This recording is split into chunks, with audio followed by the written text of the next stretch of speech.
Muchas gracias, señora presidenta. Nosotros las últimas 2 o 3 semanas hemos sido testigos de un caso que ha arremetido a la opinión pública nacional, incluso ha tenido algunas derivadas, ha sido recogido por la prensa internacional.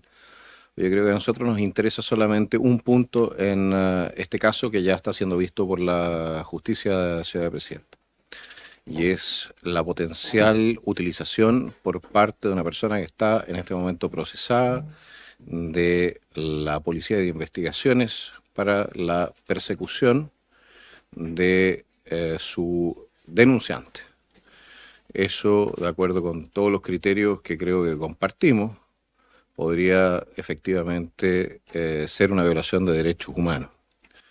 En esta lógica me gustaría consultar, o si esta comisión tiene a bien, que consultemos al Instituto Nacional de Derechos Humanos, uno, su opinión sobre el asunto, es decir, si efectivamente se configuraría esta figura, y dos, en caso de que la respuesta fuese positiva, cuáles son las acciones que están tomando en la materia, puesto que podría aquí configurarse una figura delictual que sería incluso más grave que aquella de normal, o sea, no normal ocurrencia, eso es una mala descripción, pero aquella que está descrita en el código. Muchísimas gracias, señora presidenta.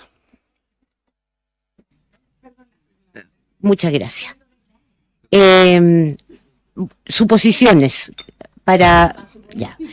Uno, usted se está refiriendo a eventualmente una arista de corrupción respecto de el caso Lavín, el caso Monsalve, el caso... Específicamente, señora presidenta, el caso Monsalve, en razón de su empleo de la inteligencia del Estado, ¿ya?, para la persecución de su denunciante. Y en ese caso, efectivamente, nosotros podríamos vernos ante una utilización de medios estatales de manera completamente ilegal, y eso configuraría una violación de derechos humanos. Yo no veo por dónde puede configurar una violación de derechos humanos. Sí podría eventualmente configurar un delito, digamos, más ligado al uso de medios públicos, y en ese sentido está mucho más cerca de la noción amplia de corrupción. Si así fuera, yo estaría porque efectivamente pudiéramos plantearlo en esos términos, y en ese caso recordaría, porque usted está queriendo oficiar al Instituto Nacional de Derechos Humanos, que aquí se cuestionó mucho el que el Instituto Nacional de Derechos Humanos presentara una querella por actos de corrupción en las que se nombraba al al actual ya alcalde Desbordes, y que muchos dijimos que la corrupción tenía un impacto porque significaba utilización de recursos públicos que de otra manera están destinados a la población en su conjunto. Entonces, quisiera que, si es así, usted me diga, y entonces debo entender que usted cambió de opinión también. Señora presidenta, la utilización del aparato de seguridad del Estado para perseguir a una denunciante, para intimidarla, para impedir que la justicia pueda hacer su trabajo, yo creo que cuanto menos esas aristas que se han abierto y que son hasta el momento de público conocimiento, perfectamente bien pueden configurar una violación de derechos humanos más allá de lo que es. Esto no es solamente corrupción. Aquí estamos hablando de una persona que está al mando de instituciones desde la política, tiene control sobre esas instituciones, utilizó esas instituciones para vulnerar los derechos de una denunciante. Si eso no es una violación de derechos humanos, entonces yo no entiendo para qué servimos aquí, y si no tendríamos ningún acuerdo en materia de violación de derechos humanos. No, solo quiero entenderlo mejor, diputado. Yo estoy de acuerdo, y no sé si los colegas y los colegas me acompañan en el sentido de de solicitar un informe sobre las aristas de derechos humanos que puede tener este caso. ¿Ya? Ahí me parece, porque además hay información que todavía no es cierta, en el sentido de certeza, ¿ya? Entonces, con lo que hay, veamos qué señala el instituto de si tiene algún impacto, sobre todo desde la perspectiva de las víctimas, que es lo que nos importa. Diputada Pizarro. Sí,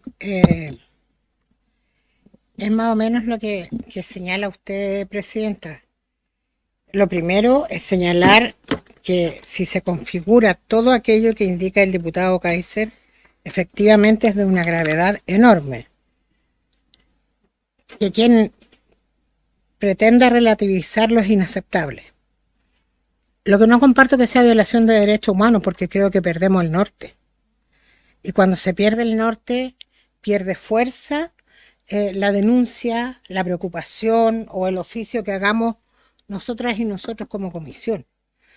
Por eso coincido con lo que señala, porque creo que a todas luces tiene que ver con abuso de poder, tiene que ver con otras cosas que son muy repudiables.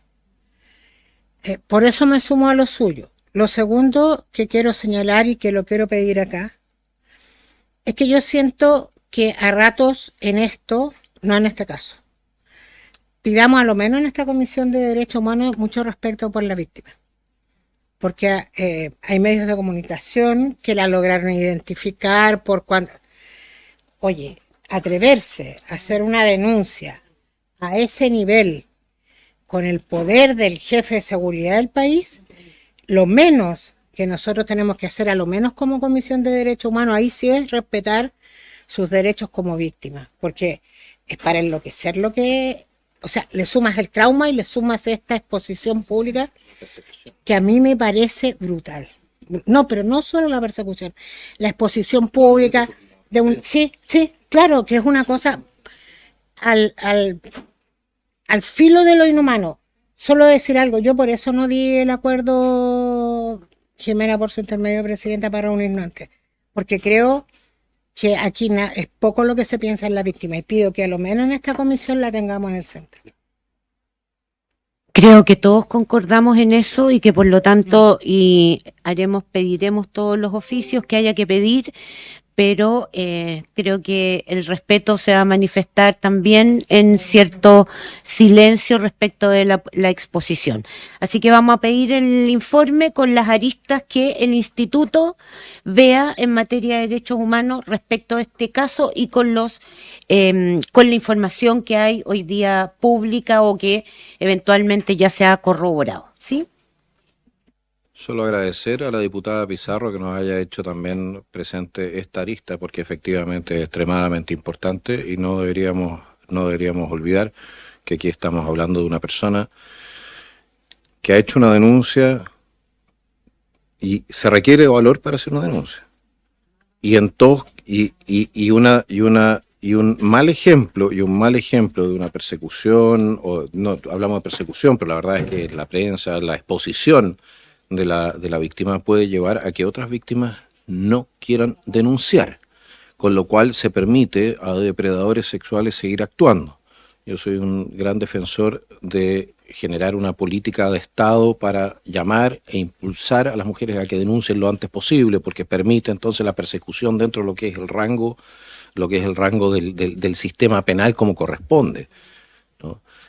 Y esto de perseguir o de exponer a la víctima es una barrera que probablemente genera entonces anticuerpos a ir y denunciar en el mismo momento que se produce el acto de este tipo, con lo cual se hace más difícil la persecución penal y con lo cual se hace más difícil también alcanzar una condena en algún momento. Así que completamente de acuerdo y se agradece. Muchas gracias.